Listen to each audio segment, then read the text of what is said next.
अतीत की यादें। यह कहानी एक श्याम नाम के लड़के की जिसने अपने बचपन में बहुत दुख देखे थे और उसे बुरे अतीत के बारे में सोच सोच कर वह हमेशा परेशान रहता था। ना किसी से कुछ बोलता ना हंसता, बस दुखी रहता। बचपन की एक घटना ने उसे जिंदगी से मायूस कर दिया था। एक दिन की बात है, कॉलेज में नए प्रोफेसर आए हुए थे। सारे बच्चे उनका लेक्चर अच्छे से सुन और समझ रहे थे। वे उनके पूछे हुए सवालों का जवाब भी दे रहे थे, लेकिन श्याम अकेला ऐसा छात्र था जो इतने सारे खुश बच्चों के बीच में चुपचाप और गुमसुम बैठा हुआ था। प्रोफेसर ने अपने आने के पहले ही दिन इस छात्र को नोटिस कर लिया, पर कुछ कहा नहीं। एक दिन प्रोफेसर ने श्याम के ऊपर ध्यान दिया तो उन्हें महसूस हुआ कि जब से वे आए हैं श्याम को उन्होंने बाकी बच्चों की तरह खुश और उत्साहित नहीं देखा। ऐसे ही कुछ एक आध महीने बीत गए। एक दिन उन्होंने लेक्चर खत्म होने के बाद श्याम को अपने ऑफिस में बुलाया। श्याम दुविधा में था कि प्रोफेसर उसे क्यों बुला रहे हैं। ऑफिस में पहुंचने पर प्रोफेसर ने उसे बैठने को कहा और बैठते ही उन्होंने पूछा, क्या बात है, तुम हमेशा उदास क्यों रहते हो? किसी चीज को लेकर परेशान हो क्या? अगर चाहो तो तुम मुझ पर भरोसा कर सकते हो। श्याम थोड़ी देर सोच कर हिचकिचाहट भरी आवाज में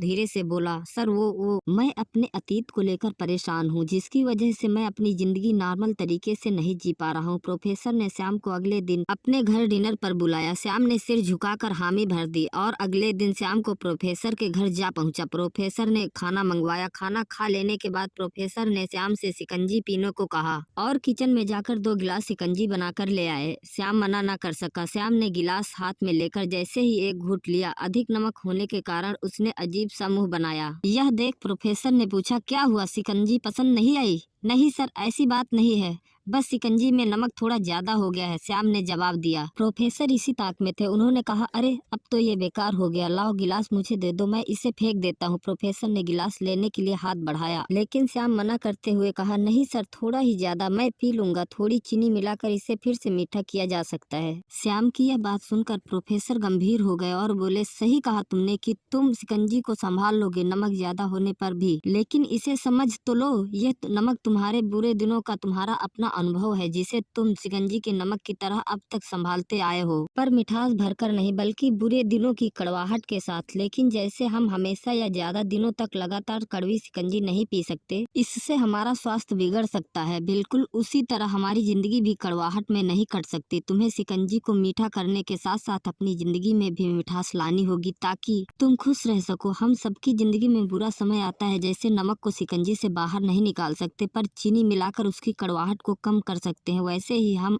उन बुरे अनुभवों को भी जीवन से अलग नहीं कर सकते, पर जिंदगी में अच्छे पलों को जोड़कर उसे मीठा कर सकते हैं। प्रोफेसर की बात श्याम की समझ में आ गई। उसने सोचा वह अपने अतीत से जूझने की बेकार कोशिश कर रहा था और इसके चक्कर में उसने अपनी आज की खुशियों को नजरअंदाज करता रहा। उसने निश्चय किया कि अब वह बीती बातों से परेशान नहीं होगा और अपनी जिंदगी में हमेशा खुश रहेगा। श्याम के जीवन से जुड़ी यह कहानी हम में से अधिकांश लोगों से जुड़ी हुई है, जहाँ हम अपने अतीत की गलतियों के कारण अपना वर्तमान खो रहे होते हैं। हम अपना अतीत तो नहीं बदल सकते क्योंकि वह हमारे हाथ में नहीं है, लेकिन हम अपना वर्तमान बदलकर भविष्य जरूर बदल सकते हैं। अगर हम अपना अतीत भूलकर आगे नहीं बढ़े तो अतीत की वह बात जो हमें आज तक डराती आई है, वह हम पर हावी होकर हमारा सब कुछ हमसे छीन लेगी और हम अतीत के दुखद क्षणों में सिमट कर रह जाएंगे। अतः भूलिए अतीत को और आगे बढ़िए, आने वाली खुशियाँ आपका इंतजार कर रही हैं।